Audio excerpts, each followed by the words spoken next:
And now time for Faith in Finance with Drew Blazsik.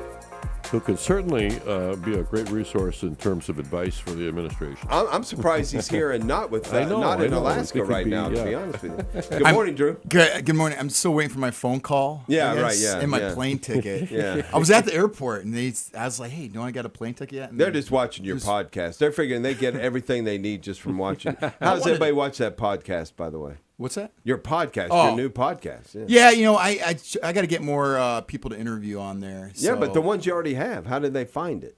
Go to Logos and Markets. Logos and Markets. Logos and Markets website or Logos and Markets on YouTube. There you go.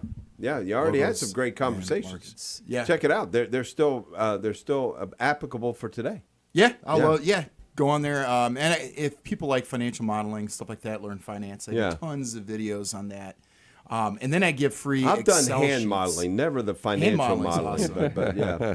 Actually, I know a hand modeler. My old really? boss, he said he was a hand modeler in those old 1980s CSI or some show back then. Yeah. And he was a hand modeler for one of those shows. Wow. And he had pictures of on the show, and it was his hand. Yeah. Well, that's when I was asked what I wanted to be when I grew up when I was in high school, I said I wanted to be a hand model. Because I'm thinking, man, how hard is that? That's an easy job. Didn't work out. He's got to have smooth hands, I guess. Yeah, right. It's, it's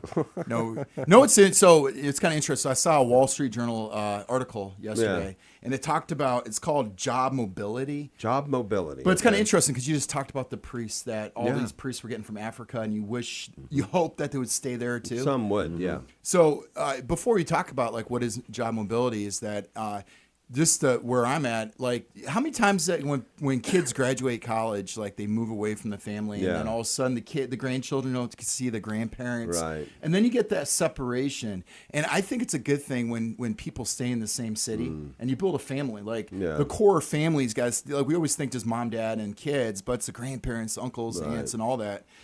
It's kind of interesting, some data that's out. It says mobility at record lows. Oh, wow. So Americans are moving to new homes and cities at the lowest rate on record. Wow. Only 7.8% moved in 23, down from about 20% in the 50s and 60s. Oh, my goodness. Yes. So you're talking about not that. Now, there could be a lot of reasons, and I got some reasons for it, that Wall Street Journal's arguing that it's not a good thing. Yeah. But, I mean, part of the reason, so if you want what you get paid, if you, like, I'm sure I can move somewhere in the country far, far away and get more money. Oh, yeah, right. So they're saying that if you want to get exactly what you're getting paid, you got to have job mobility. Right. But the sacrifice that, first off, you're taking your talents away from the community. Right. And like you said, the priests, if they're all leaving Africa and they're going here, you're taking good priests away. Right. And then same thing with job mobility, and same thing with other countries. Like Trump always talks about, let's get the brightest minds here. Right.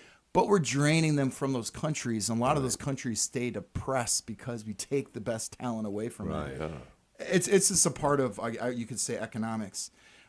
Moves within the same county have dropped nearly 50% over 3 decades. Even within the same county. Of the same county. Yeah, so job mobility. So part of the reason, so they're saying there's a big economic impact because of this. Low mobility reduces job opportunities, depresses earnings potential, and constrains corporate hiring and productivity.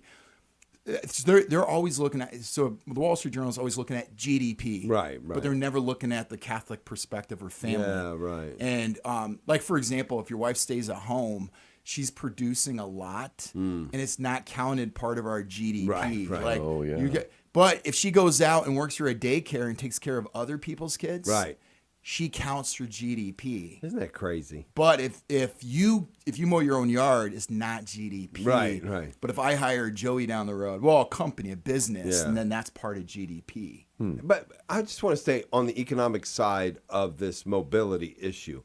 So here's the thing. If you, and I have to tell you, I've moved all over the country. My job is required that I do it. And in a lot of ways, you pay a high penalty for that. Well, one of the penalties that you pay is you don't stay in the same house.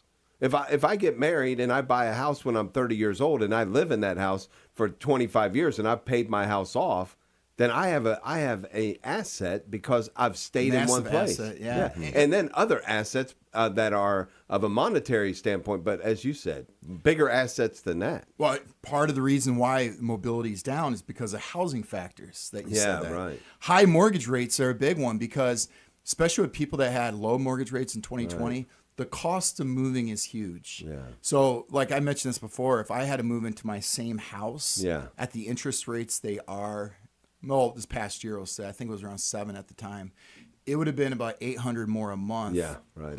And we're not even looking at my house value goes up Right. in values. It was the same. So high mortgage rates, expensive home prices too, because mortgage rates went up and the prices stayed the same. They actually went up more. Right. And there's another data point I was going to bring in that if you took the average house divided by the average income, we're at one of the highest levels, as in our incomes aren't keeping up with the house prices, which means our kids, when they graduate, they're going to have very high price homes. They're not going to be able to get a nice home and have a family like we had before. Now, part of the problem, it's not the mortgage rates. If we had high mortgage rates, that should bring down prices. Right. But it's not, because supply is getting limited. And part of the reason is because my favorite company in the world, BlackRock, Yeah. a lot of these companies are buying properties, and it's causing restrictions on homes. So if you restrict supply, prices go up. You look at the average household income across the United States is like $56,000. It's higher now. You look at the average home price; it's $400,000. I don't Yeah. care, even if the average household income is $70,000. How in the world do you make that math work? It just doesn't work. Yeah, I mean, the average family can't buy the average home. That's Well, the problem. Yeah, it's 400,000. Remember back in the day? I remember not that long ago. Someone say if you live in a $300,000 home, you're like, oh wow. Yeah, my goodness. Now Yeah. that's like an average That's house. crazy to me. That's It's just insane to me. Yeah. So yeah, so they're saying that house prices has a big thing to do with the cost of that. But no, I would argue, and one thing they didn't mention was I think technology is a big part, because a lot of people could do jobs from their house. Yeah, right. And they didn't mention that. And I think the more we get to, it's kind of crazy to think about it, we become more like small-time farmers. The more that we can have specialized in the technology that we have, Well, yeah, right. we're become, because that's how our country was, small-time farmers, where we didn't work for corporations. We owned our own assets. And if technology increases in such a way, you could do everything from you could be that kid in the basement. Yeah, right. Yeah. Except you're in your living room or your your living own little office in the house. I love this comparison to small-time farmers. And you have to see that as a positive. Victor, I can't think of the guy's name.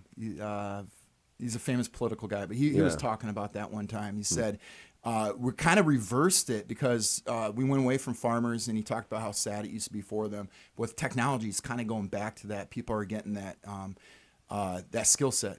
But I thought you were going to say Victor Hendricks. I grew up with him in high school, and I thought, man, you know Victor? Victor, that guy, he's when incredible. you paused, I thought it could be him, but it wasn't. But he went bankrupt. Yeah, That's a it wasn't him. different guy. He's not a very bright guy. I like him, but he's not very bright. A couple other things I just want to mention that a lot of people are predicting. I think the prediction market's like a 90-something%. They will drop interest rates in September. You have to, for goodness sake. But high interest rates benefit savers. Yeah, right. And I like saving. Yeah. And one thing I'll just mention, if they drop interest rates and housing prices have been going up, the scary thing is if they drop it so quick, go you high might see a again. skyrocket, and you might see in the next year a massive bubble in the stock market, my. housing prices and stuff. I fear that.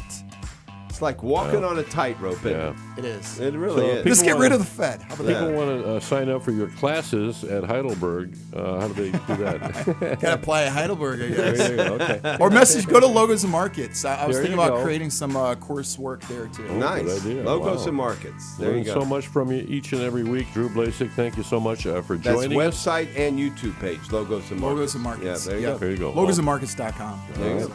Drew Blazsik, ladies and gentlemen.